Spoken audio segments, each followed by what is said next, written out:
1 Mafumu 22 verse yake ndi namba 29 Baibulo likulankhula mawu kuti Ahabu aphedwa mu nkhondo ya Aaramu.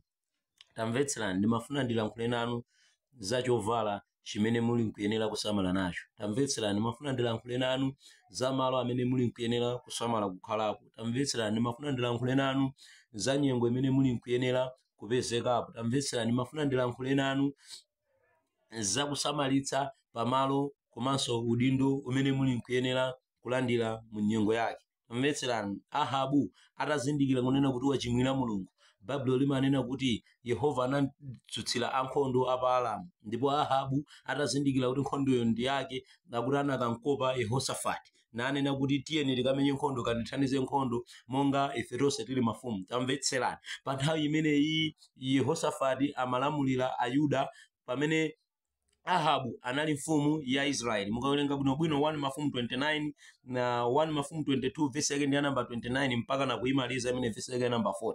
Mupeza kunena kuti Yehosafati inali mfumu ya Ayuda pamene Ahabu anali mfumu ya Israeli. Ndi Ahabu atanchimwira Mulungu, Yehova anadzutsa ankhondo a Aaramu cholinga choti akanthamangitse akaphane ndi mfumu Ahabu kuti ufumu wake uthe. Tamvetserani, Ahabu atazindikira kunena kuti nthawi yake tsopano yankwanira, Ahabu atazindikira kuti watsala pang'ono kuthamangitsa komanso kuphedwa, akuti anamkopa Yehosafati namuwuza kuti tiye tikamenye nkhondo, tiye tikathamangizane nkhondo monga tonse tili mafumu. Koma popita ku nkhondoko, ineyo ngakhale ndili mfumu Ahabu sindivala chovala changa cha ufumu, koma iweyo uvale chovala chako cha ufumu. Ndipo Yehosafati pakusazindikira china chilichonse anavaladi chovala chake cha ufumu nanyamuka napita ku nkhondo. Koma ankhondo a Aaramu analamulidwa kunena kuti asamenyane ndi wina aliyense wamng'ono kapena wotani, koma angopha mfumuyo. Mfumuyo akayizindikira ndi chani? Mfumuyo akayizindikira chifukwa cha chovala chake cha ufumu. Tamvetserani kuti nkhondo inayambika ya mphamvu yoopsa ndipo mikondo imatuluka yadzaoneni. Tamvetserani, Yehosafati anakhala odabwa kuona kuti nkhondo sikutsatira wina aliyense koma ikungolunjika pa iyeyo amene ali wongothandizira nkhondo. Yehosafati anayesera kuthawa ndi kudzibisa koma sizinatheke kufikira kuti anthu onse anapita kumbali, koma Yehosafati anathamangitsidwa. Yehosafati anafuna kuphedwa chifukwa cha chovala chimene iye adavala. Yehosafati anafuna kuphedwa nkhondo yonena kuti si yake koma chifukwa cha malo amene iye adapezeka. Yehosafati adafuna kuphedwa chifukwa cha chovala chimene iye adavekedwa pamene iye samene uchimwira Mulungu.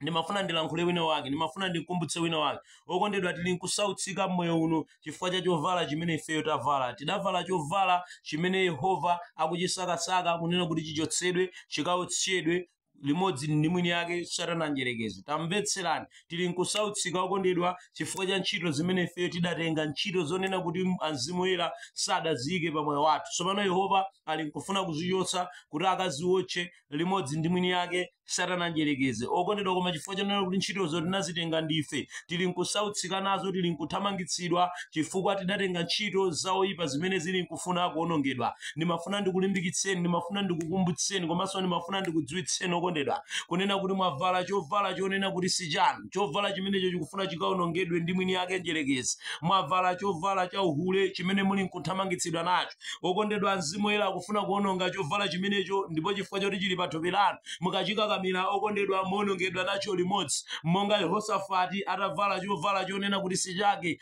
asilikali adalamula kuti angopha mfumuyo chifukwa cha chovalacho. Yehosafati samayenera kuphedwa, koma chifukwa cha chovala chimene iye adavala adasakidwa akufuna kuphedwa. Ndimafuna ndikukumbutseni, ndimafuna ndikulimbikitseni kunena kuti matenda sakuyenera akhale linga pa moyo wanu, matenda si cholowa pa moyo wanu, koma chifukwa cha chovala cha uhule chimene mwavalacho lero matenda akulondola chovala cha uhulecho pa inu. Ndi chifukwa chake tsopano muli kabwerebwere wa kuchipatala, chifukwa chonena kuti mudavala chovala cha uhule. Lero lino anthu mmudzimo akungopangana za inu chifukwa chachati mudatenga mipando yonena kuti si yanu, mipando ya ufiti, mipando imene pali kupherapo anthu. Okondedwa, iwo akusankhani kuti mukhalepo mmudzimo. Lero lino mudzi uja wapangano kufuna kuchotsa mafumu onse, muchotsedwa nawo limodzi chifukwa chonena kuti mwatenga chovala chonena kuti si chanu. Mfumuyo yachenjera, yazindikira kunena kuti nthawi yake yatha. Mfumuyo yachenjera, yazindikira kunena kuti idalakwira Mulungu. Tsopano ikufuna kuti isapite yokha ndi chifukwa chake yakusankhani niyo kuti mukhale pamenepo. Tamvetserani okondedwa, lero lino anthu ambiri ali nkuvutika ndi umphawi, anatenga chovala chakuba chimene mathero ake oyipa akufuna kuti akapsena iye limodzi. Ndi lero lino Mzimu Woyera nkubwera ali nkubwera ndi kwathamangitsa kufuna kuononga chovalacho koma chifukwa choti chili pa iwo chifukwa choti chili pa ine lero umphawi uli matimati pa moyo wathu angakhale kuyesera kugwira ntchito yabwino angakhale kuyesera kupanga bizinesi isizikutheka. Ndimafuna ndikukumbutseni ndimafuna ndikulimbikitseni kuti chovala chimene mwavalacho ndi cha eni wake. Sindikirani mfumu imene yakukopani kuti muvale nayo chovala chimene chosatananjelekeze nthawi yake yamuthera akufuna mukapse nawo limodzi. Okondedwa kumbukirani kunena kuti Ahabu atazindikira kuti nthawi yake yamuthera adasankhanso nzake Yehosafati woti akafe naye limodzi. Iye ankachidziwa chisisi chonena kuti nthawi yanga yatha. Ndimafuna ndikukumbutseni kuti akukunyengani woyipa ncholinga choti mukhale pa mitala akukunyengani woyipa ncholinga choti mukhale huli akukunyengani woyipa ncholinga choti mukhale mbava akukunyengani woyipa ndi uchimo otani pa moyo wanu. Zindikirani kunena kuti ndi chovala chimene iye akukuveka nachoni chimene chocho akuzindikira nkhondo imene ili nkubwera kutsogoloku ndipo nkhondoyo ikufuna ikangopha mfumuyo ndipo mfumuyo ikudziwika chifukwa cha chovala chimene akupatsanicho. Mvetserani kukubwera muvi wa chimonyomonyo umene ukufuna ubaye huleyo kukubwera muvi wa chimonyomonyo umene ukufuna uwononge chovala cha chidakwacho kukubwera muvi wa chimonyomonyo umene ukufuna uwononge chovala chakuphacho kukubwera muvi wa chimonyomonyo umene ukufuna uwononge nyasi zonse zimene mfumuyo yapanga.